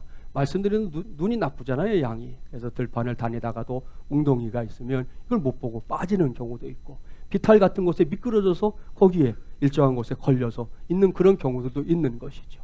그럴 때 목자가 들어갔다가 자기도 못 나오는 경우가 생길 수 있잖아요. 그러니까 이 지팡이를 거꾸로 잡아서 양의 목에 겁니다. 그리고는 끄집어 올리는 도구, 구조의 도구로 쓰는 것이 바로 이 지팡이인 것이죠. 두 번째는 막대기 그랬잖아요. 들판에서 양을 치다 보니까 야생동물들이 나타날 거 아닙니까? 이리, 늑대. 여러분 아시는 대로 다윗도 목동이었는데, 다윗이 목동으로 할 때도 그런 동물들로부터, 곰 이런 것들로부터 자기의 양을 지켰던 고백을 하고 있는데, 그럴 때 목숨 걸고 싸우는 싸움의 도구가 바로 이 막대기입니다. 이 두 가지를 가지고 목자는 내 양을 지키는 거죠. 내 양을 어떻게든 안전하게 최선을 다해서 자신이 할 수 있는 모든 것을 희생해서라도 그 양무리를 지키는 것, 그것이 바로 목자의 삶이라는 말씀입니다. 자, 앞서 성경이 우리 인생을 양에 비유한 이유도 설명드렸고, 우리 인생과 양의 공통점 말씀드렸습니다. 그리고 목자가 이렇게 양에게는 꼭 필요하다 말씀드렸는데요. 이게 그저 말뿐인지 아닌지, 그저 듣기 좋으라고 하는 말인지 아닌지, 이제부터는 잠시 동영상을 통해 내용을 확인해 보려고 합니다. 보여드릴 동영상에 등장하는 두 인물을 먼저 소개할게요. 여자분 한 분 나오는데 깡여사입니다. 강여사가 아니고 깡여사입니다. 이분은 교회에 나온 지 얼마 안 된 사람이에요. 다른 한 사람은 안재우 소장님이라는 분인데요. 이분은 한국 복화술협회 회장님이고 신학 공부도 하신 분입니다. 두 사람이 뭘 말하고 싶어 하는 건지 관심을 갖고 귀를 기울이면서 잠시 보도록 하겠습니다.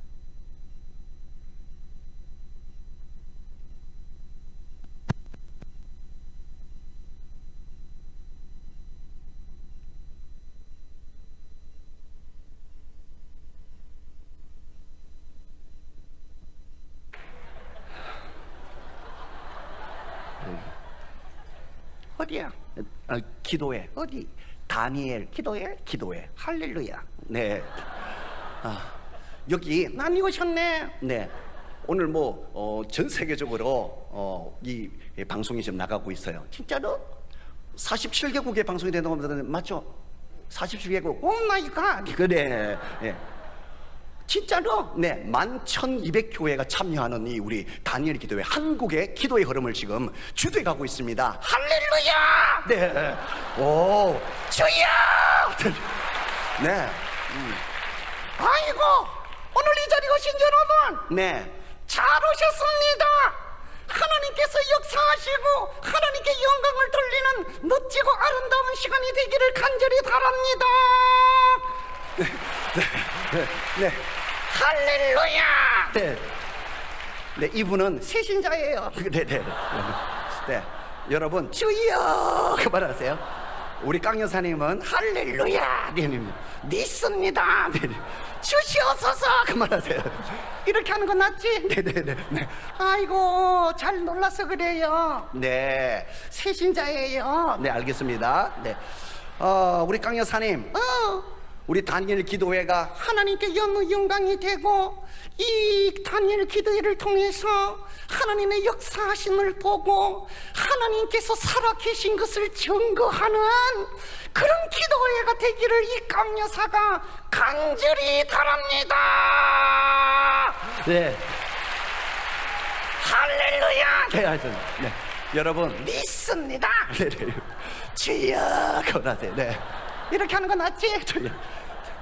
세신자라 그래요. 네, 네, 그만하시고요. 주여! 그만하시면 그만하세요.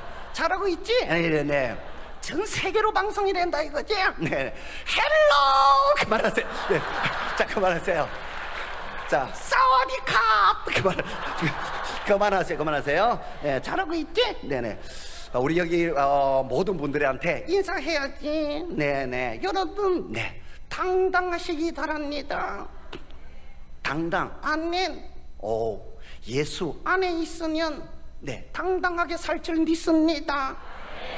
예수 밖에 있으면 미친다. 그걸 말하세요. 네. 예수 안에 있으면 당당해져야 돼요. 가슴 펴고 얼굴 펴고 알았어요? 네, 그 예수 안에 있으면 당당해질 줄 믿습니다. 아멘.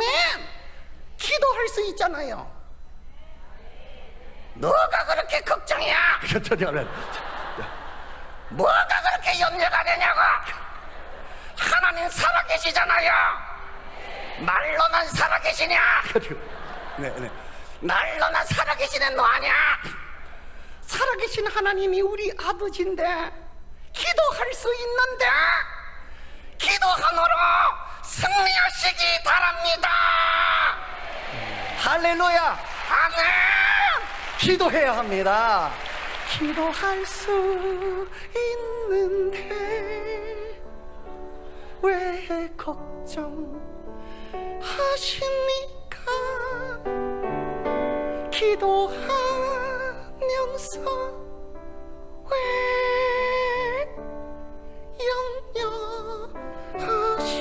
염려하십니까?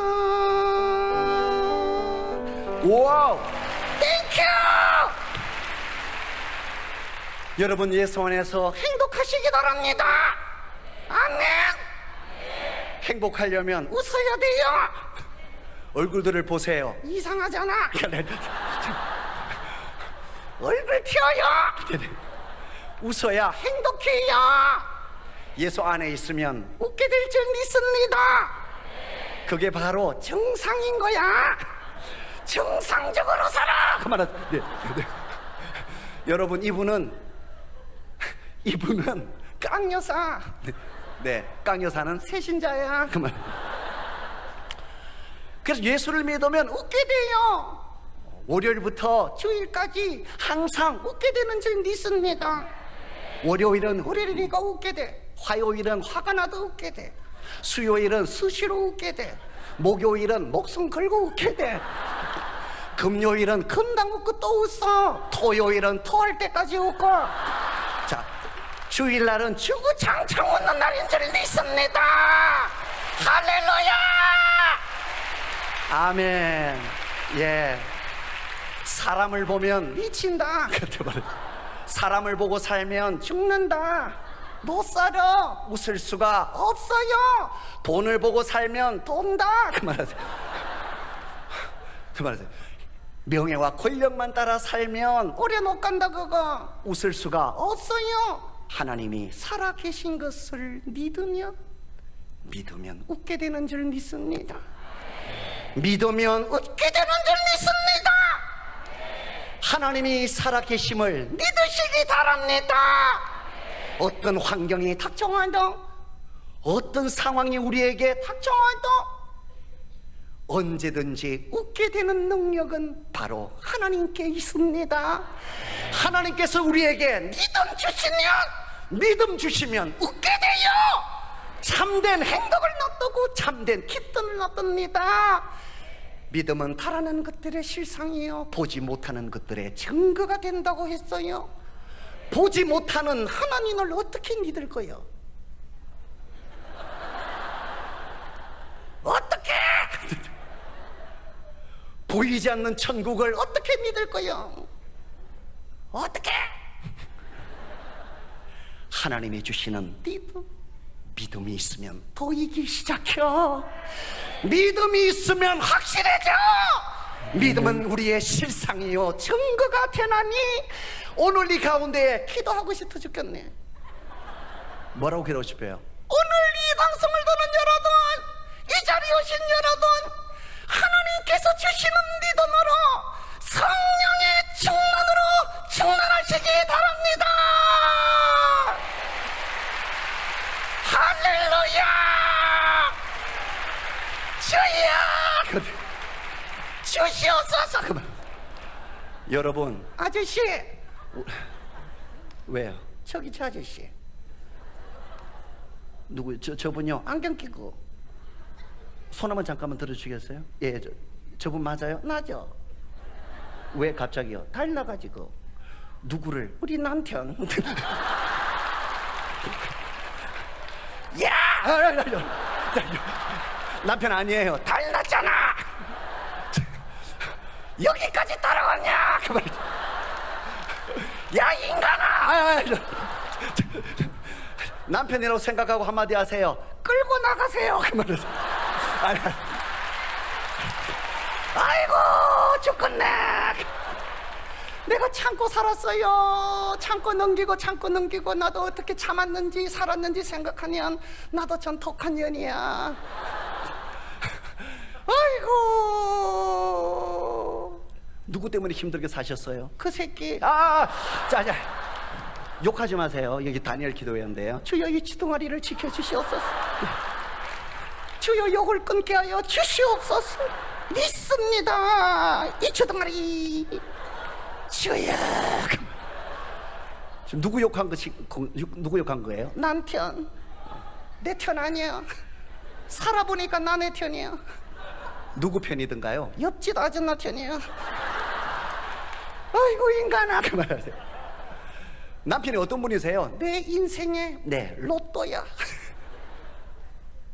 정말요? 안 나죠. 잠깐만요. 자, 여러분 안 나죠. 어떻게 그렇게 안 나죠? 하나부터 열까지 안 나죠. 주여 하나님 아버지 할 수단 있으면 기도라도 하세요. 데려가세요. 데려가세요. 그만. 자 여러분 믿습니다. 뭘 믿어요? 자 여러분 강 여사님 그래도 참고 살았는데 자식들 때문에 참고 지금도 생각하면 답답해 죽겠어. 이 새끼들아. 많이 참으셨네요. 참을 수가 없도록 이 가슴이 아파도 이렇게 내가 살았어요. 하나님 아시지요? 그래도 교회 나갔잖아요. 하나님 아버지 감사합니다. 하나님 살아계셔서 다행입니다. 하나님 살려주셔서 감사합니다. 아이고 교회 나가시니까 어떠세요? 마음이 어떠세요? 평안해. 그래요? 여러분들도 하나님이 주시는 평안 안으로 평안하시기 바랍니다. 아멘. 평안을 너에게 주노라. 세상이 줄 수 없는 세상이 알 수도 없는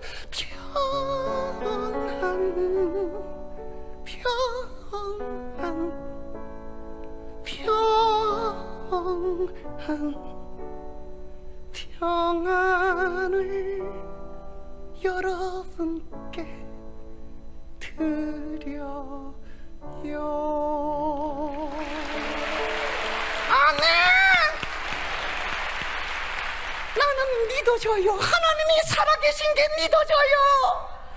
내 구주 예수가 내 죄를 사하여 천국 성도가 된 것이 믿어져요. 여러분들도 믿으시기 바랍니다. 아멘. 여러분 내 뒤에는 그래요 손이 있어요. 예? 손이 있어요. 어디에? 내 뒤에. 누구 손이? 네 손. 이제 까먹었냐? 까먹지 마라. 네, 아멘. 손이 있어요. 보여줄까? 한번. 뒤를 돌면 네, 잘 봐요. 손 있죠? 내가 사는 거 아니야. 혼자서 다 하고 있는 거야. 나 인형이야. 아이고 나는 하는 게 없어요. 깡 여사 뒤에 있는 손을 제가 한번 빼볼 텐데요. 안 돼. 손을 빼면 우리 반주자님 좀 은혜스럽게 반주해 주십시오. 하지 마라. 손을 빼보겠습니다. 잠깐만.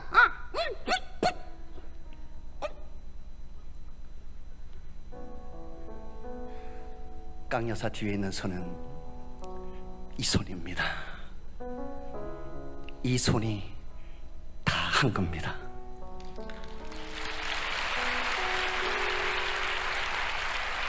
손을 뺀 깡 여사님 어떻게 될까요? 아이고, 앉아보세요. 네, 이렇게 조금만 더 앉아보세요. 네, 조금만 더 이렇게.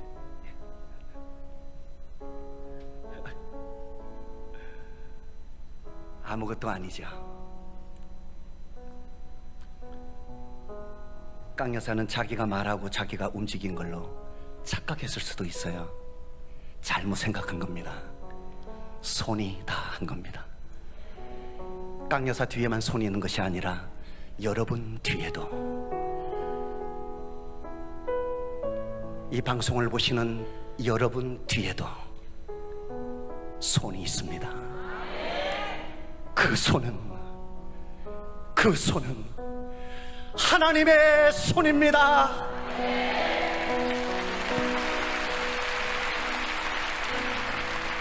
하나님의 손입니다. 그 손이 하셨습니다. 그 손이 하셨습니다. 인정하시는 시간 되기를 바랍니다. 오늘 이 자리에 어떻게 오셨나요? 오늘 이 방송을 어떻게 보게 되셨나요? 하나님이 하신 겁니다. 이 세상을 지금까지 어떻게 살아오셨나요? 하나님이 살게 하신 거예요. 지치고 상한 내 마음, 남에게 얘기도 꺼낼 수 없는 아픈 내 마음, 내 상처, 억울한 내 마음, 그 마음을 손을 잡아 일으킬 수 있는 손이, 전능하신 손이 여러분과 함께 하십니다. 그분의 손이 하나님의 손입니다. 그 하나님의 손 앞에 감사와 영광의 박수를 돌리기 원합니다.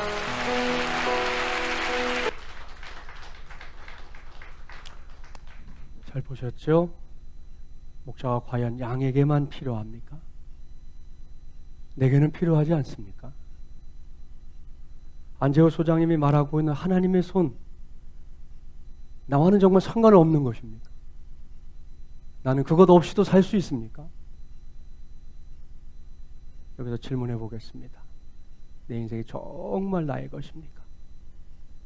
그렇다면 내 마음대로 다 되어야지요. 또한 내가 생각한 것들 척척척척 이루어져야지요. 좌절이 없어야 하고 걱정이 없어야 하고 근심도 또 염려도 없어야 합니다. 열등감에 시달림도, 우울증으로 시달림도, 불안으로 인한 시달림도 없어야지. 무엇보다 내가 제일 잘 나가야지. 내 인생이 나의 것이고 내 마음대로 할 수 있다면 그래야 되는 거 아닙니까? 그런데 우리의 현실은 어떻습니까? 보기 내볼까요? 1. 위에 나열된 대로 잘 되고 있다. 2. 도무지 그렇지 못하다. 몇 번입니까? 저는 2번인 것 같아요. 정말 많은 분들이 동의하시리라 생각합니다. 이게 저와 여러분 우리 인생인데요. 저와 여러분의 인생이 이렇게밖에 될 수 없는 중요한 이유가 있어요. 잘 보세요. 무엇이 문제입니까? 인간이 빠져있는 죄, 이게 문제입니다. 이게 모든 문제의 원흉이에요. 그림에 묘사된 대로 거룩하신 하나님과 원래는 가장 가까웠던 게 우리 인간이에요. 성경은 하나님이 우리를 창조하실 때 하나님의 형상대로 창조했다 그럽니다. 여러분의 자녀들이 여러분을 닮은 모양으로 태어나든 말입니다. 그랬던 우리가 이 죄라고 하는 것 때문에 하나님과의 간격이 저렇게 커다랗게 벌어진 거예요. 그래서 중요한 건 화살표의 방향과 길입니다. 예로부터 그야말로 동서고금을 막론하고 이 문제를 해결해 보겠다고 사람들 편에서 수많은 노력들이 있었다는 거예요. 어떤 사람은 수양을 하고, 어떤 사람은 돌을 닦고, 어떤 사람은 선행을 베풀고, 어떤 사람은 사람들이 신이라고 부르는 어떤 존재를 열심히 믿어보기도 했다는 거지. 하지만 죄에 빠진 인간의 노력은 그 어떤 것으로도 결코 하나님에게 도달할 수 없다. 그게 현실이었다라는 걸 보여주는 겁니다. 하나님의 말씀인 성경 로마서 3장 23절 말씀에 선언이 있어요. 모든 사람이, 한 사람도 예외가 없습니다. 모든 사람이 죄를 범하였으며 하나님의 영광에 이르지 못하더니 그랬습니다. 이걸 생각하고 있으면 가슴이 답답해지지요. 이 해결할 수 없는 문제. 해결하고는 싶지만 우리 안에 이 문제를 해결할 수 있는 방법이 없다는 것 때문에 몸부림치게 되는데요. 감사하게도 이 골치 아픈 문제, 영원히 풀릴 것 같지 않았던 이 숙제를 해결하기 위해서 하나님이 직접 나섰습니다. 앞서 보았던 이 그림 생각하면 다음 그림도 잘 주목하기 바랍니다. 이번에도 화살표의 방향과 길이를 봐야 합니다.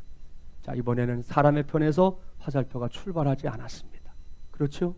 하나님 편에서 시작됐습니다. 이것은 하나님께서 하나뿐인 아들인 예수님을 세상에 보내신 걸 의미합니다. 그 아들 아무런 죄가 없습니다. 그랬기 때문에 인류의 모든 죄, 저와 여러분을 비롯한 모든 인류의 죄의 짐을 짊어질 수 있었던 것입니다.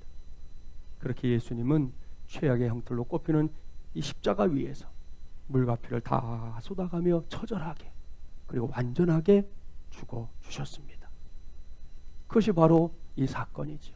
우리가 짊어져야 할 형틀을 대신 짊어지시고 우리가 못 박혀야 할 못에 당신이 먼저 박히셨고 우리가 높이 매달려야 했던 그 형틀에 대신 매달리신 십자가 사건 말입니다. 여러분, 이것이 죄의 값이었습니다. 제가 지은 죄, 여러분이 지은 죄, 그 모든 죄의 값을 치러진 유일한 방법, 세상 몇 푼 가지고 치르는 것이 아니에요. 우리가 갖고 있는 모든 걸 다 털어도 해결할 수 없는 것이 오로지 예수님의 죄 없는 그 핏값으로만 치러내는 죄의 값이라는 말씀입니다. 이런 과정을 통해 예수님은 하나님과 우리 사이에 벌어졌던 그 큰 간격을 다시금 연결하는, 회복시키는 생명의 다리가 되어 주셨던 것입니다. 얼마나 감사한 일입니까? 그래서 여기서 저와 여러분이 꼭 해야 할 것이 있습니다. 이 자리에는 오늘 처음 오신 분들도 있고 또 이미 성도들도 있습니다. 누가 됐든 우리 모두는 예수님을 꼭 영접한 채 살아가야 한다는 것입니다.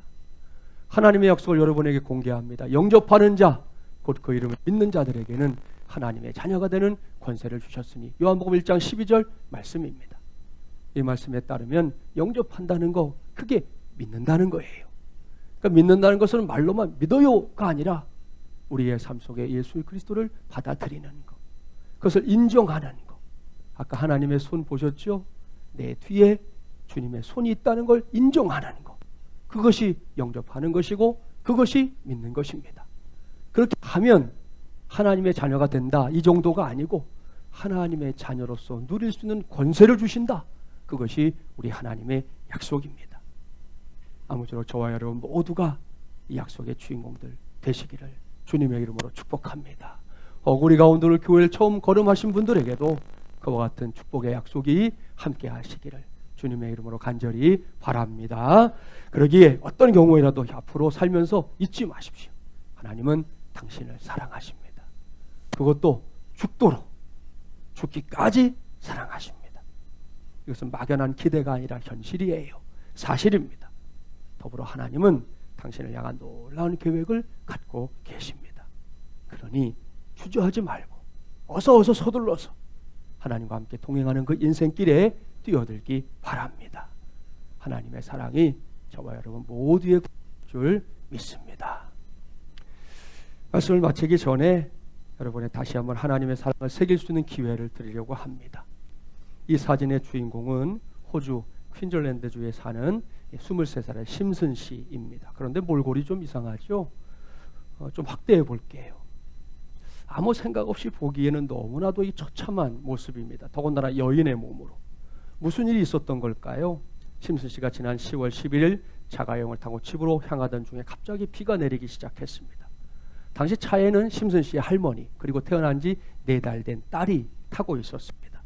비 때문에 이제 시야 확보가 어려워지니까 심슨 씨가 안전을 위해서 갓길에 차를 대고는 이제 비가 좀 잦아들면 가야지 하고 이제 기다렸어요. 하지만 비의 기세가 심상치 않았습니다. 왜냐하면 단순한 소나기가 아닌 당시에 이 퀸즐랜드주를 덮친 살인 구름 슈퍼셀과 토네이도였던 것이에요. 잠시 후에 비는 우박을 동반하며 더욱 거세지기 시작했습니다.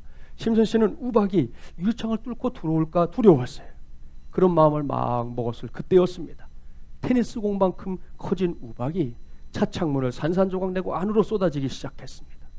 심슨 씨는 유리창이 깨지는 소리를 듣고 본능적으로 딸이 위험하다는 걸 느꼈어요.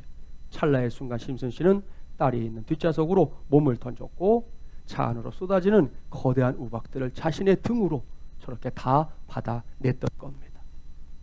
쏟아지는 우박들은 차 유리창을 산산조각 내고 차도 심각하게 파손시켰습니다. 이것이 바로 그 결과였던 거예요. 결국 엄마의 사랑이 4달 된 이 딸의 생명을 그 정말 모진 상황 속에서 죽음의 위협 속에서 지켜냈던 것입니다. 사람인 엄마의 사랑이 이럴진데 하나님의 사랑은 도대체 어떤 걸까요? 분명한 건 하나님의 사랑이야말로 이 땅에 있는 모든 부모들이 갖고 있는 사랑의 원천이라는 사실입니다. 그리고 부모님들이 자녀들을 책임질 수 있는 것은 다 아시죠? 일정한 시기 또 상황에 국한됩니다. 왜요? 부모가 자녀들을 일일이 따라다닐 수 없기 때문이에요. 머리가 커갈수록 부모 곁을 떠나가는 것이 자녀들이지 않습니까? 또한 어떤 일들은 내가 부모로서 해주고 싶어도 내 능력 밖에 있기 때문에 해줄 수 없는 것들도 자꾸만 많아져 갑니다. 애들이 어렸을 때는 부모가 커 보이잖아요. 애들이 자라가면서 부모랑 비슷해지면 부모가 가진 능력이 별거 아니라는 거 얘네들도 알게 되지 않습니까? 하지만 하나님은 다릅니다. 하나님은 우리를 사랑하는 것 말할 것도 없고 우리의 한 번뿐인 인생까지 책임져 주시는 분입니다. 우리가 어디를 가든 무엇을 하든 함께 하십니다. 이것이 바로 임마누엘의 약속이에요. 또한 하나님의 능력은 전지전능한 능력입니다. 이런 하나님이 바로 당신의 목자입니다. 하나님은 우리 인생 속에서 목자 역할을 감당하는 걸 제일 좋아하십니다. 그러니 오늘 이후 목자의 음성에 꼭 귀를 기울이기 바랍니다. 선한 목자는 양들을 푸른 풀밭으로 쉴만한 물가로 꼭 인도해 가십니다. 물론 그 길에 어려움이 없는 거 아니에요. 하나님을 믿었다 해서 예수님을 따른다 해서 우리 인생에 어려움이 없느냐? 문제가 생기지 않느냐? 난리가 일어나지 않느냐? 아닙니다. 그렇기 때문에 목자에게 뭐가 있다고요? 지팡이도 있고 목자에게 뭐가 있다고요? 막대기도 있는 것입니다. 이 모든 것을 우리와 함께 하시는 나의 목자이신 우리 주님, 그 주님께 저도 여러분도 우리 한 번뿐인 인생을 내어 맡기기를 바랍니다. 온전히 맡기게 되기를 바랍니다. 하나님은 당신의 목자입니다. 여러분의 가족도, 여러분의 생업도, 여러분이 감당고자 하는 모든 계획들도 하나님께 맡기십시오. 그분이 우리의 목자 되십니다. 아무쪼록 이러한 은혜가 2018 예랑제에 참여한 모든 분들에게 충만하게 부어지게 되기를 주님의 이름으로 간절히 축원합니다. 잘 보셨죠? 예, 제가 이렇게 사역하고 있는 것 중에 하나 보여드린 건데요. 아무튼 여러분도 이렇게 복음을 전하는 이들을 위해서 뭔가 자기의 구성을 갖고 있는 게 되게 중요합니다. 할 수 있으면 좋겠다 생각해서 보여드린 거니까 참고하시기 바랍니다. 다음 주 제가 말씀드린 대로 제가 선교 훈련을 좀 나가야 되는 일이 있어서 다음 주도 영상으로 우리는 공부하도록 하겠습니다. 기도하겠습니다. 하나님 감사합니다. 오늘 우리가 불신자에게 다가가는 것을 위해서 함께 공부했습니다. 저와 우리 학우들을 통해서 또 우리를 사용하셔서 죽어간 영혼들을 살려주시고 주님의 복음의 능력이 나타나게 하여 주시옵소서. 예수님의 이름으로 기도하옵나이다. 아멘. 할렐루야. 축복합니다. 다음 주에 만납시다.